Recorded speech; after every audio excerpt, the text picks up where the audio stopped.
So today we're going to talk about black elderberry, an amazing berry for your immune system, especially for viruses.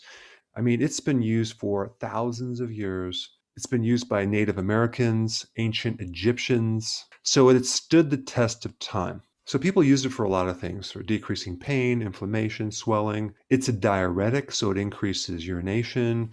It can help you with your digestive problems, especially if you have gas. It can act as an expectorant to pull mucus out, helps your blood sugars. It's even been known to decrease damage from UV radiation and can lower your uric acid. But black elderberry is mainly known for its ability to help with your immune system, specifically to act as an antiviral. In a study that I'm going to put down below, which is quite amazing, it's been demonstrated to compare in effectiveness with two of the top antiviral medications for influenza. And it even increases a very specific cytokine, TNF alpha, by 44.9%. Now, what does that mean? It means that it activates your immune system. It gets your immune system engaged. Now, one thing about elderberry, you never want to consume it raw because it has some cyanide in it, and that can create some serious digestive problems. But when it's processed and made into a supplement, all that goes away. There is absolutely zero cyanide, so you don't have to worry about that. Black elderberry is high in a very specific phytonutrient called anthocyanins. Now, because part of that word is cyanins, people think that it's cyanide.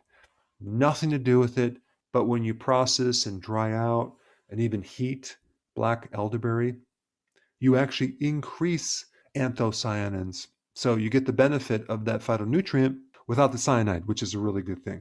Anyway, it's a great natural remedy that's been used for a very long time, especially for viral infections.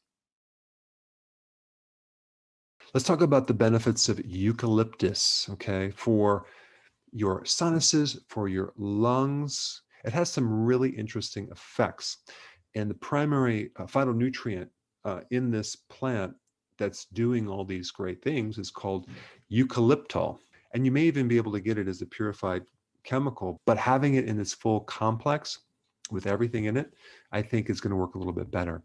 So what does it do? Well, it actually, number one, it relaxes the lung tissue. So if there's a spasm going on, if there's constriction, if you can't breathe, it opens up and vasodilates your lung tissue. It also thins the mucus, okay? So it'll allow mucus to come out of your lungs or out of the sinuses, which is great. It has very strong antimicrobial properties. So it can inhibit things like TB, MRSA, viruses, candida, and bacteria. It's like a natural antibiotic. It also can help suppress a cough. So if you have chronic coughing, especially at night, this would be really, really great to either take or put in a neti pot or even in a hot bath as an oil. But the biggest thing that it does is it suppresses cytokines. What are cytokines? Well, the simple version is this. There are things that can cause inflammation and swelling and pain. So when you breathe in eucalyptus or you take it as a supplement, it can actually act to block pain. It can reduce inflammation and it can reduce swelling and edema. So it's also good for arthritis and anything related to lung, whether it's asthma, pneumonia, bronchitis. So you can look at eucalyptus as something that's a broad spectrum remedy, and it has been thoroughly studied as effective, and it's very safe as well. The benefits of moringa, okay? The moringa plant, it's actually a tree, and a lot of people wanted me to do a video on this, so I finally decided to do it. It's called the miracle tree because every part of this tree has very special properties. From the leaves to the flowers to the seeds to the bark to the sap to the pods. The oil has certain properties that are similar to olive oil. And what's interesting, it doesn't go rancid. So apparently it's so loaded with antioxidants, it's protected. But here's some of the benefits. First of all, it has all of the essential amino acids. Number two, it has 7 times the potassium as bananas. 3, twice as much protein as milk. 4 times as much calcium as milk. Number 5, 7 times more vitamin C than an orange. Number 6, 25 times the iron than spinach. Now, of course, it's not the heme iron, but it's still some iron that can be converted or used by our bodies to a certain degree. Number 7, it has 36 times more magnesium than eggs. And number 8, it has 50 times more vitamin B3 than peanuts. It has 56 times more vitamin B2 than bananas. And number 10, it has anti-diabetic properties, so it's great if you have blood sugar issues. And number 11, it's anti-arthritic, so it has powerful anti-inflammatory properties. All right, number 12, it's a very, very powerful antioxidant. And number 13, it's anti-acne. So moringa is definitely on the list of superfoods, not only the massive amount of nutrients, but also phytonutrients. Hey, before you leave, I just wanted to give you a little quick history on some of the books that I wrote. This was one of the first books. It's called Dr. Berg Body Shapes. It was my attempt at writing about body types. What was very interesting about this book is I actually did all the images myself. Don't ask me why. They look actually not quite as professional as some of the images that I have in the new book. But anyway, this is my first attempt right here called Dr. Berg's Body Shape Diets. And then I wrote a book more extensive called The 7 Principles of Fat Burning. I don't even have a copy anymore, actually, because it's outdated.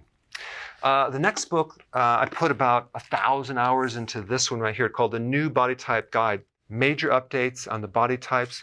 I put a lot of energy into this. It has professional images, graphics, all sorts of things.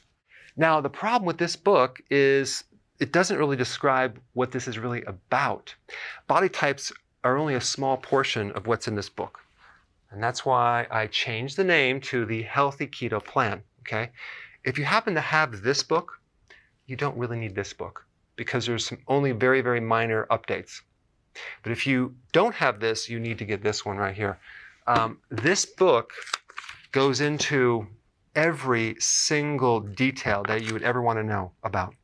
It goes into the 7 principles of fat burning. It goes into hormones, the body types, the basic keto plan. It goes into intermittent fasting. I talk about the 10 fat burning triggers and blockers and fat burning strategies with a lot of details in every single chapter. I go into body issues that interfere with losing weight. There's very few people that just have a weight problem. They have a lot of body issues, whether it's sleeping problems, stress problems, inflammation, menopause. I cover that extensively in this book. Then I talk about how to get rid of stress, and I show you a technique. Then I get into exercising. And then I have a lot of really good recipes in this book as well. So this is a good reference guide.